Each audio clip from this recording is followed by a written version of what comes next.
Last time on Transformers, Optimus Prime sold his soul to the devil, better known to humanity as Michael Bay, in exchange for 3 hit movies, a shitload of cash, and a newfound popularity in the public eye. But little did he know that the movies would only get worse and worse, leading his audience to an ungodly amount of boredom and stupidity.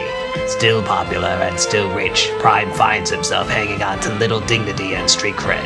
To make things worse, Bay has lost his connection with the geek community due to rumored changes to the Ninja Turtles franchise. So Prime has been sent out to rebuild the hype for Transformers 4, Explosion of the Boobs. He has been sent to Anime St. Louis with his agent to recruit extras for his next movie. Greetings, humanity. I am Optimus Prime. Who wants to see explosion? Who wants to see giant robots? Who wants to see racial stereotypes exploited to an embarrassing degree? Who wants to see hot ladies insultingly objectified with no identifiable intelligence or personality? Really? Even the women cheered that one? Well, who wants to see Shia LaBeouf? Yeah.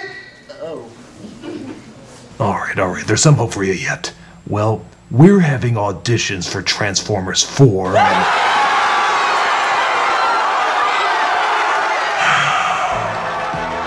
The auditions did not go well.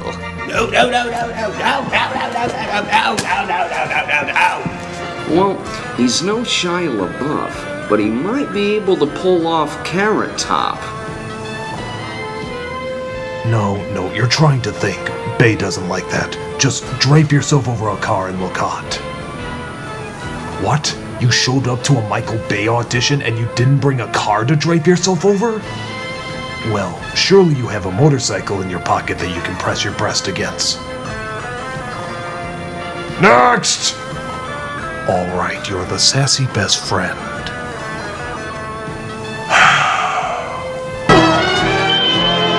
Christ, Jerry, did you see the look on their faces when I mentioned the movie? All that misguided optimism. It's like telling a blind kid they're gonna pet a bunny when really it's a porcupine. Look, the product sells, and you're still popular. So is Jersey Shore. Your last film grossed $1,123,000,000 worldwide. But at what cost, Jerry? At what cost? I told you, $1,123,000,000 worldwide. Now get some sleep. We got more auditions to get through. I'm gonna go do coke off a prostitute who's also doing coke in a hot tub. That's not physically possible. I'll find a way.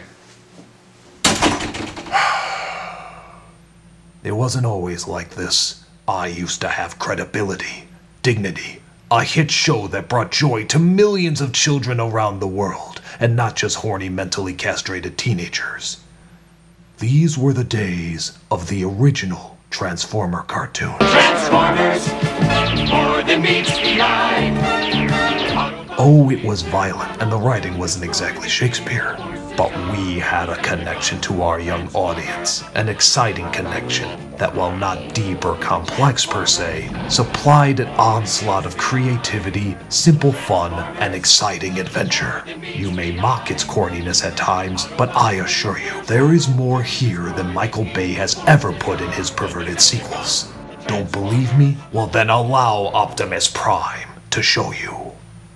The first episode, entitled More Than Meets the Eye, gave us the backstory on our proud history. On the planet Cybertron, intelligent robots that could think and feel inhabited the cities. They were called Autobots and Decepticons. But the brutal Decepticons were driven by a single goal: total domination. In hindsight, we probably should have seen that coming. I mean, they were called Decepticons. Kind of obvious. But we were declaring war at the time on the Trustworthians. That was probably stupid too. We see 2 Autobots, Wheeljack and Bumblebee, ride through a pretty deserted Cybertron until they come across the Decepticons. After them!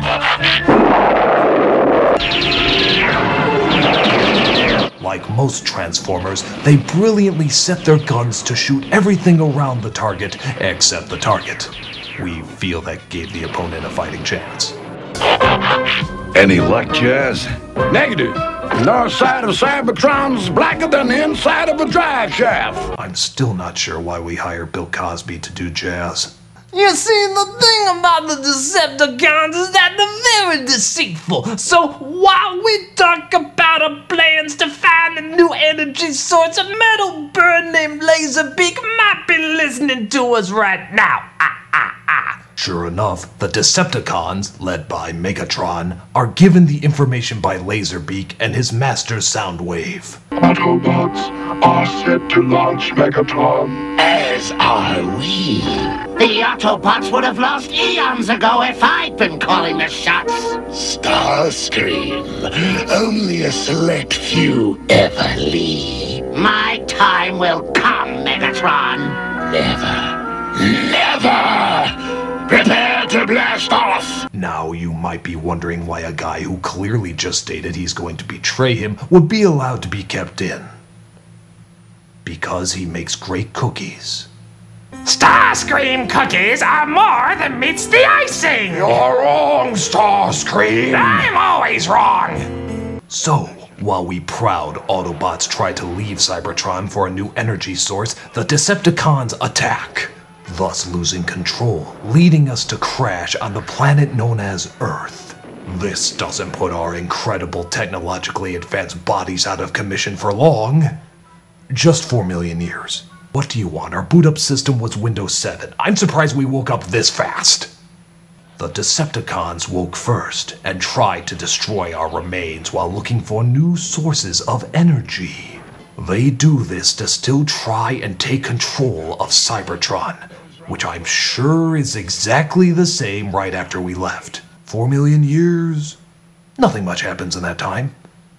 But we escaped and spread out, thus locating the Decepticons trying to find a way to harness energy.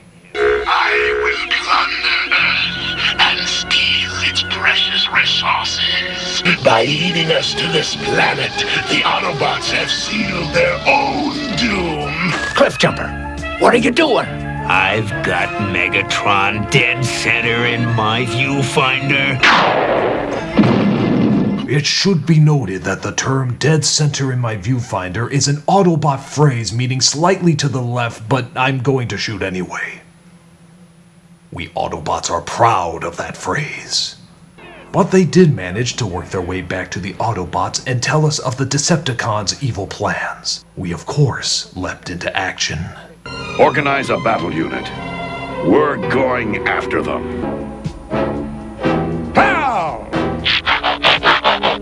Jailbreaker! Admit it, you could hear that sound effect for hours. If you could choose the sound of your orgasm, it would be that sound and you know it. Yes! Yes! Yes! Yes! Yes! Oh! Oh! Oh! Of course it is made better by the calling out of our awesome names. Jailbreaker! Wheeljack!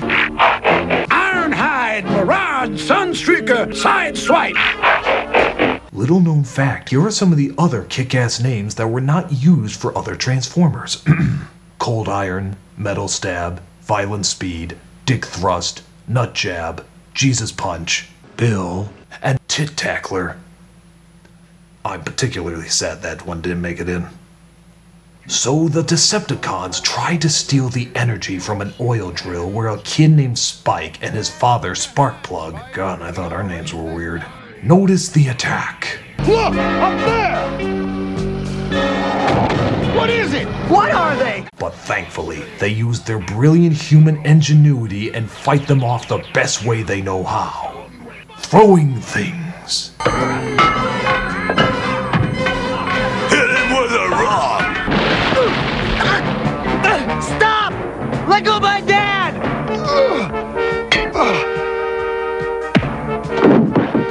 Wow.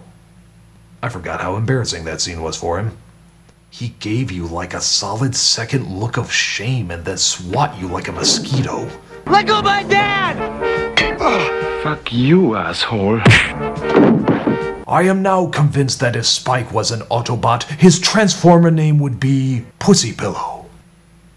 A name of great shame, to say the least. So we Autobots come in to save Sparkplug and Pussy Pillow when Megatron suddenly transforms into the Duck Hunt gun. Have a nice swim! Luckily, only 2 people were on that oil rig. Well, that's the story we're going with if we want continued children's programming syndication. And we saved them just in time for part 2 of the story arc. This begins with Spike writing like a girl in his journal describing his predicament. The Autobots are a highly advanced form of robot. I don't really know if they're from the past or the future, but they can think and have real feelings. If Michael Bay were here right now, he'd have 2 annoying parents come in not knowing how to react when you eat a pop brownie. Spike here wants to know how we transform, Hound. Easy, like this. What other tricks can you do? Try this one, Spike.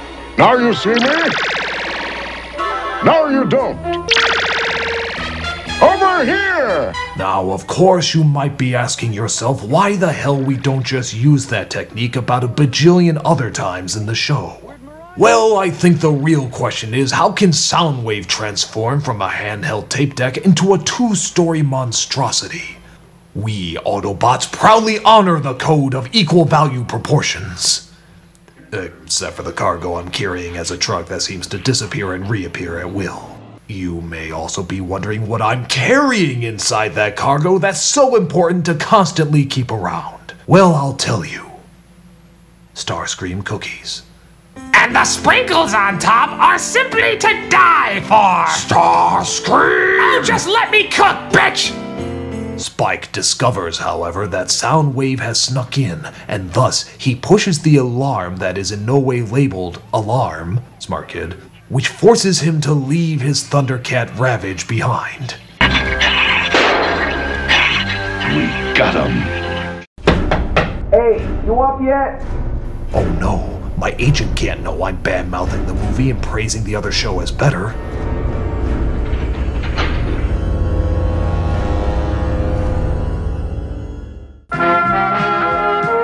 The Transformers will return after these messages.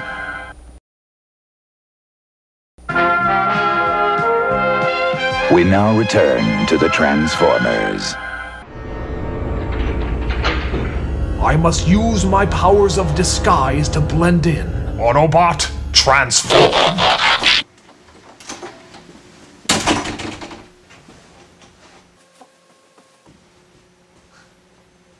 Aw, gee.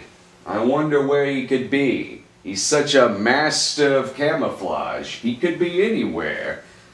So he's obviously this lamp. Transform. Come on, transform. All right. Well, if you're in here, just be downstairs in a little bit.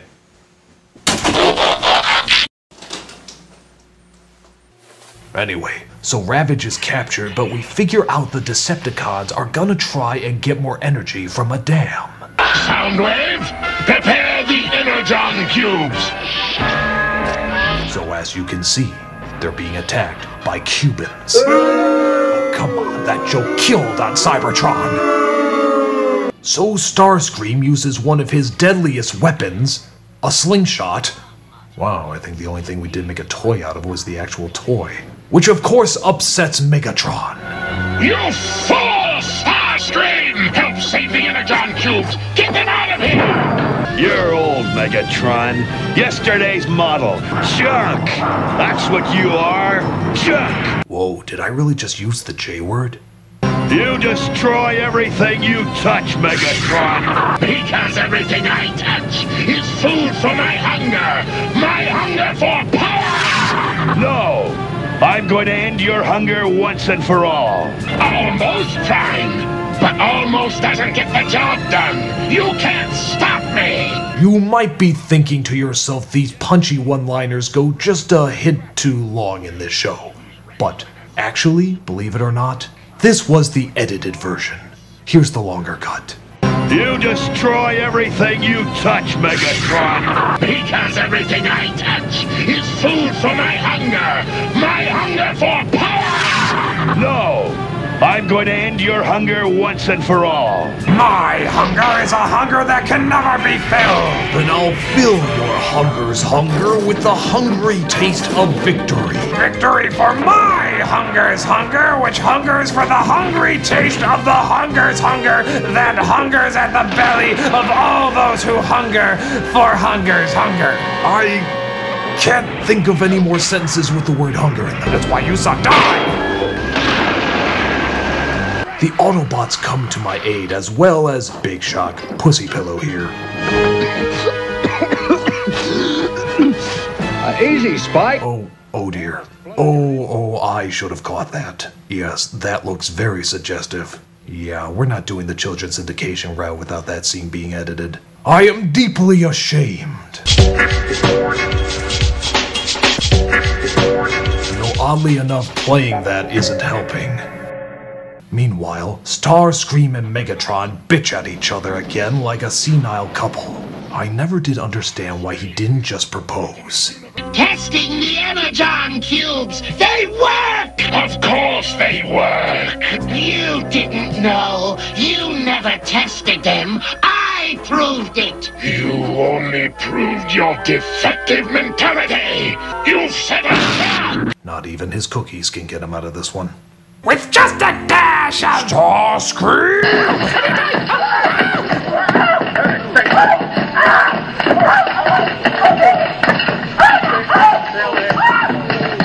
Wow, that was dark. The Decepticons tried to get energy from a mine shaft, but luckily we were there to stop them again. Unfortunately, they buried us under a ton of debris, but we escaped without a scratch on us or the humans. So, just to reiterate, being crushed by a ton of rocks, no problem at all. Crashing the ship into a volcano, 4 million year recovery. It is important to know this, if not, it would sound incredibly stupid. This leads to our conclusion in part 3. Here, we get the idea to fool Ravage into thinking we've revealed our plan and let him go, only to plan a trap to capture the Decepticons. But they didn't fall for it because we're really bad actors. He told me Teletran 1's located a secret supply of rocket fuel. Where? Not too far from here, about 140 kilometers due west. Why, there's enough rocket fuel at that base to make 4 trips to Cybertron. Can't believe he went to the actor's studio. Right on schedule, aren't we? No thanks to you, Starscream. This is why our marriage counselor says we're never going to grow as a couple. You've also made clear your desire to replace me as leader of the Decepticons. Mistake number 1. Now, of course, if I was leading, I would shoot the bastard and not wait for mistake number 2. Hey, look, mistake number 2. It's empty! Now it's my turn! Megatron! Megatron! We attack the rocket base at sunrise! And yet, he still lets him stay. You know, I'm aware of the phrase, keep your friends close and keep your enemies closer. Me, personally, I'm a fan of keep your friends close and kill the son of a bitch who's been betraying you every single chance he gets. It is the Autobot way. So the Decepticons use our trap and turn it into a trap on us, pulling off a deceptive con, if you will. Seriously, I don't know how we didn't put together they were going to be the bad guys with that name. I mean, I'm so embarrassed. They use this time to get enough energy to head back to Cybertron while we prepare to make our final stand. Space cruiser fueled and ready for departure. Prepare for blastoff! You know, it just hit me. Am I the only one who realizes that Soundwave does all the work? And yet we know so little about him. I mean, doesn't someone with that intelligence and passion have any dreams? Soundwave, ready the army! No, I am tired of doing all the work and having no personality. I want a story arc, something that gives me depth. I want a romance, yes, a romantic comedy, perhaps a relationship with the toaster. The toaster can be stuck up and high class. I will be quirky and getting into all sorts of antics. At first she doesn't like me, but then She admires my silly charm. We get to know each other better. But then she discovers I was keeping a secret the whole time. I tried to explain I held this secret because I love her, but she is too emotional and filled with hate, so she decides to marry this snob. A real uptight guy with no funny lines. She is about to be wed at the altar, but then I come stumbling in after going through some sort of comedic chase. I plead myself to her, and at first, it looks like she's not buying it, but then, her eyes tear up, she turns around, gives me a hug, the snobby groom is angry, but then, my comedic sidekick comes in and punches him, the crowd cheers. I tell the toaster I love her, she says she loves me, we decide to get married but we do not show it on screen because 2 weddings would just be repetitive, so we end with kind of an open ending, something like we're driving a convertible into the sunset or something. This leaves it open for a sequel. I want to be played by Zac Efron and Natalie Portman as the toaster. There is a bit of an age difference, but I think she looks young enough she can pull it off. Disney has shown interest. Gary Marshall is attached to direct. It will be called Sound Waves of the Heart. It will be rated PG-13 for crude humor and adult situations, but nothing too bad. Just enough to let the male demographic know that it's edgy and we'll have some gross-out humor for them. And the female demographic will instantly be drawn to the toaster. They will be able to imagine themselves inserted into the role. It will be released in summer, preferably over a holiday weekend. It will break records, win awards. It will be the sleeper hit of the year. No! Damn it. So we have our epic battle, but it appears Megatron still gets away. Or does he? Total victory is within my grasp. Not yours, Megatron! I see that you have learned nothing, Starscream. He learned nothing. If there was a book about how to learn nothing, your picture would be on the back of it. I can't believe we lost Cybertron to these bozos. And my time is now! But one of our Autobots sneaks aboard and sets the ship to fly into the ocean, sinking them into the very depths. Ready, Spike? It's almost time to blast off. I'll be right there, Prime. One more thing. I sure am glad we don't have to worry about Megatron and all those Decepticons anymore. Yeah, you may want to put a ... after that, kid.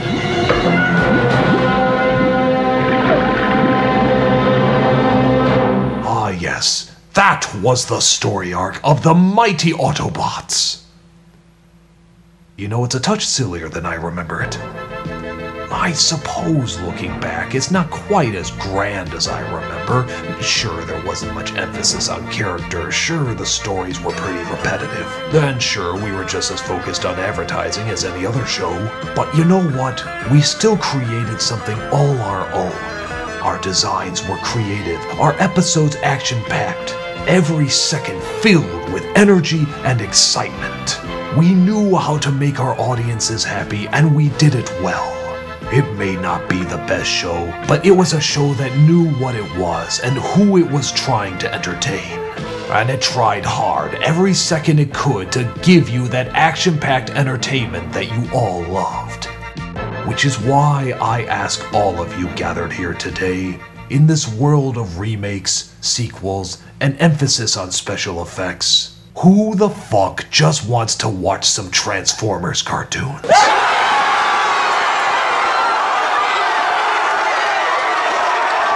Hell fucking yeah.